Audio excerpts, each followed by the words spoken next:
You're watching Dante's Boxing Nation. Woo!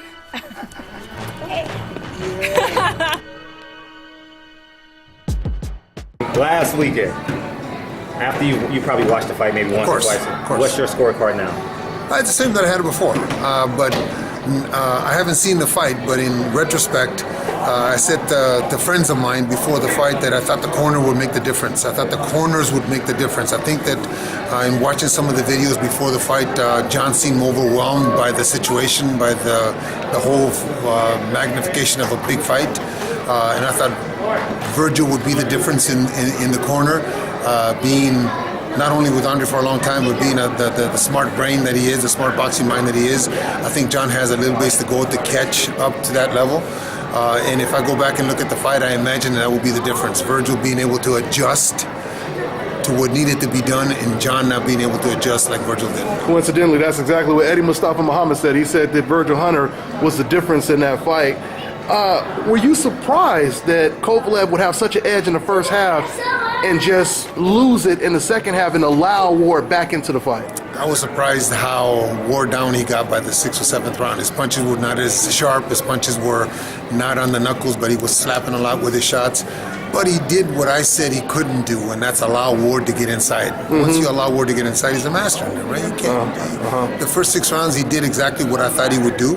And then for some reason, I don't know if it was a corner, I don't know if he got tired, I don't know what the reason was, but he allowed Ward to get inside. Once you do that, you're finished.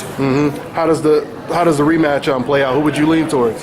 I think that Kovalev's got a lot of work to do. I think that Ward, we saw bits and pieces of the Ward that was in the Super 6. He's not quite there yet like he was back then, but this kind of fight is what gets great guys like that there.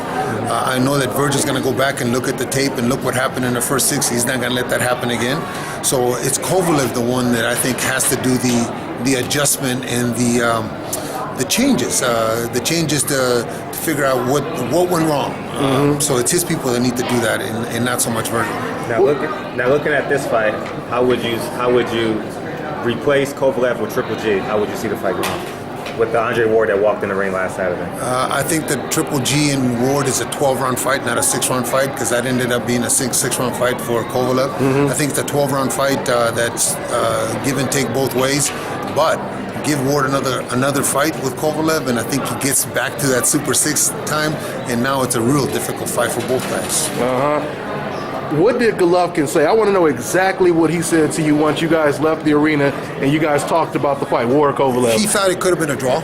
He thought it could have gone Kovalev 1 point or a draw. And we're discussing with all the people that were around us, but he didn't like the fact that Kovalev allowed Ward to do what Ward does. And if you watch any of his fights, I think I mentioned in one interview the Alan Green fight. He did exactly to Kovalev what he did to Alan Green. You know, you can't let him do that. He's a master at that. That's his game. It may not be fan pleasing. It may not be what the fans want to see, but he wins. Did Golovkin say anything about possibly wanting to fight him after watching the Kovalev fight? No, he never talks about fights. He really doesn't care about fights until the fight that's programmed for him next is there. He really doesn't discuss opponents. He just gets in the gym, trains for whomever they got in front of him.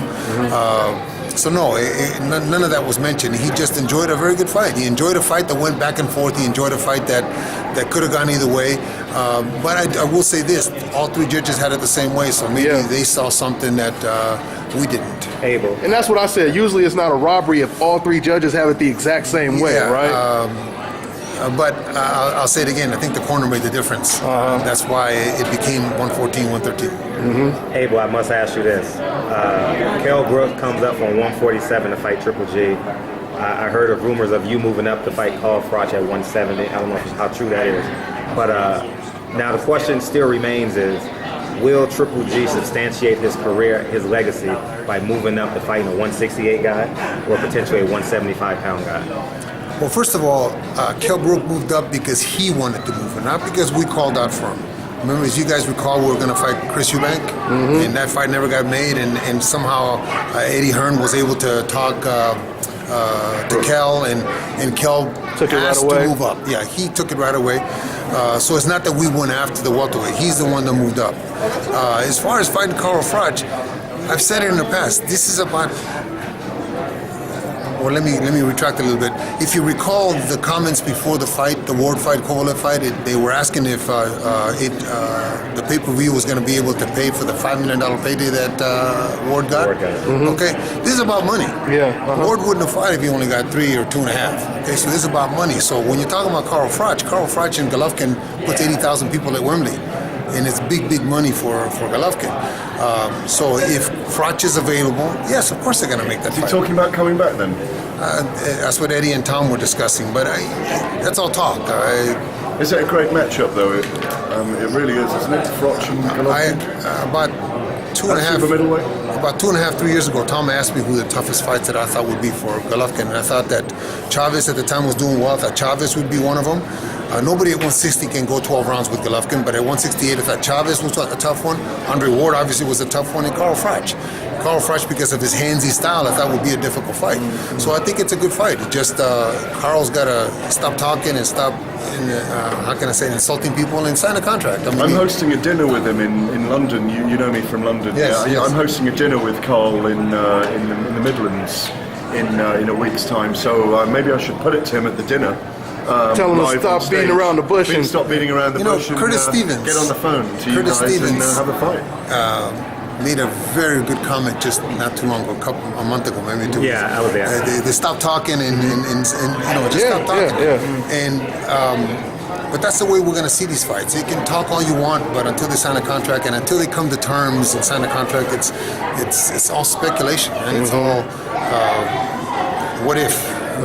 Have you made any progression in the Golovkin versus Jacobs negotiations? You know, that's Tom's department, and right now they're talking about March. Hopefully it's Danny because, in my opinion, he's the second best middleweight in the world, and if Golovkin does to him what he's been doing to everybody else, then maybe we see another side of Golovkin, because it's going to have to be a different side of Golovkin that fights Danny Jacobs. Now, if you don't fight Danny Jacobs, I don't know. And let me ask you this: I have Triple G beating Canelo. Or I actually have a standing $1,000 bet that Triple G beats. I got a dollar bet on Oh, you that. got $1 bet. Now, my question is to you is, he needs a legacy fight. If Canelo jumps off the roof and doesn't fight him, Daniel Jacobs obviously may turn down the fight. It's his choice by now, I would presume. Where do you go? Like, do you believe, in my eyes, I believe you have to go up and steal a belt, come back Instead of going down. Instead of going down, yeah. It's like the legacy fight to you may not be the legacy fight to him. Legacy may not be as important to Golovkin as it is to you and me.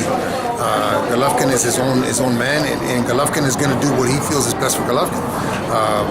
That we want to see the fights as fans, of course.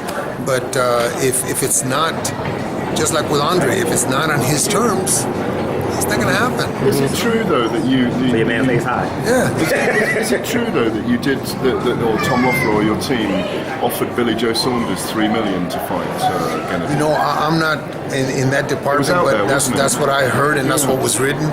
But again, that's Billy Joe Saunders. Billy Joe Saunders and Tyson Fury had a great career going, had a great big payday his next fight, and he gave it up. So I don't know if Billy Joe's going to do the same thing, but he just talking. It just got postponed again 1 week. Next Right. week, yeah. Right. So until they're serious and stop talking on Facebook and stop talking on Twitter and call Tom Loeffler. Call Tom Loeffler and just sign a contract. All this talking is not doing anything but enraging us as fight fans. Abel, let me ask you something off subject. Manny Pacquiao, he said that Floyd doesn't care about the fans. He does care about the fans, apparently. He just fought Jesse Vargas. Now they're talking about fighting Jeff Horn, someone I personally never had heard of him. Oh, come on. What do you think about him making a decision like that with all the welterweights in the welterweight division? First of all, I don't want to see that fight again. I think that if Floyd comes back, I don't think he should fight Manny. I think that ship has sailed. I think that if Floyd comes back, it probably won't be in May. It'll probably be in September to steal that date like he always does, because he can. And by then, there'll be a couple guys that may be in the running. And maybe the winner, Thurman and Garcia, could be a candidate for it if one guy looks great. But do you think he'll fight fight them though? I mean, if he's trying to fight Jeff Horn, you think he's going to fight a Keith Thurman or? I sure as hell won't buy a Manny Pacquiao fight again. Yeah. I think that it happened 5 years too late, and it was a dud when it did happen. So let me get a question about another prospect in your camp right now that's going for a title next month, Yuri Gassiev. Tell us a little about him and how he's looking. he fights against Denis Lebedev. Yeah, he fights December the 3rd against Denis Lebedev in Russia. It's a great fight. I look at this fight as the kind of fight that I had when Terry Norris fought Ray Leonard back in 1991. It was the older guy that had a lot of tough fights and was a great champion fighting the young stud, 23 years old. Terry was 23 back then. Gassiev's 23 years old. He's a good fighter. I've said a year ago that he's the next Golovkin coming out of my gym. I still believe that. I think that Lebedev and Gassiev is going to be a Fight of the Year candidate, a type of fight, because Lebedev doesn't go anywhere. Lebedev's going to be right there. They're going to fight, and hopefully my young stud won't be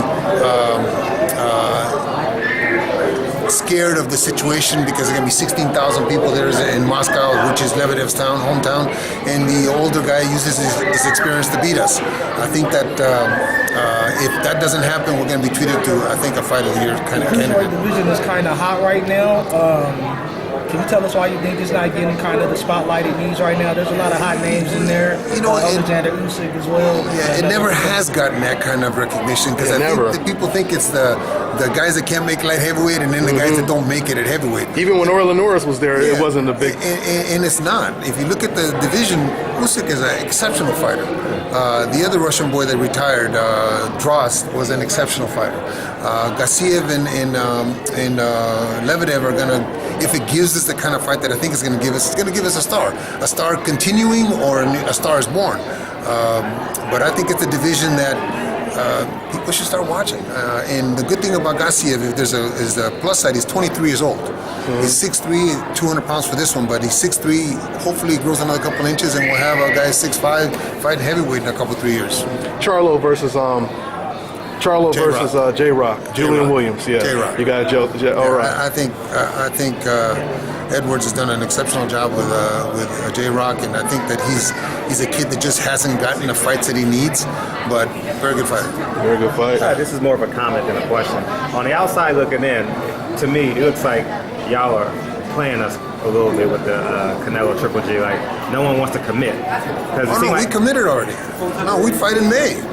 Golovkin's ready to fight him. It's not Golovkin. Golovkin's ready to fight him. It's for this 160-pound title, as he's already moved up. They vacated the 54-pound title.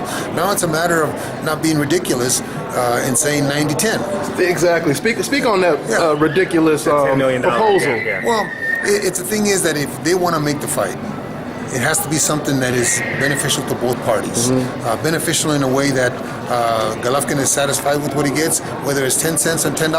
If Golovkin says that that's okay for him, then that's okay. But you got to do it both ways. Both guys got to be happy with what they're getting. But that's a way, like Eubanks, that's a way of not taking a fight. Yeah. It's Danny Jacobs' thing, I'll fight him, but I want $100 million, Yeah, how bad you want to sell that Tahoe, right?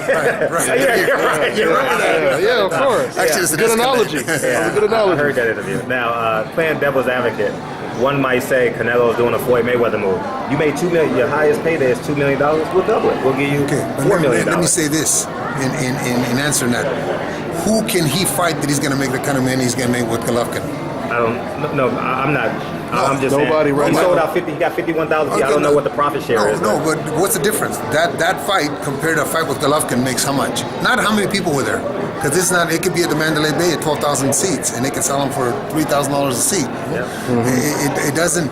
It's not what Golovkin's making. Is what can he make if he doesn't fight Golovkin? The question is, what some fans were asking, is Golovkin willing to bend the way you guys want Danny Jacobs to bend when it comes to the split?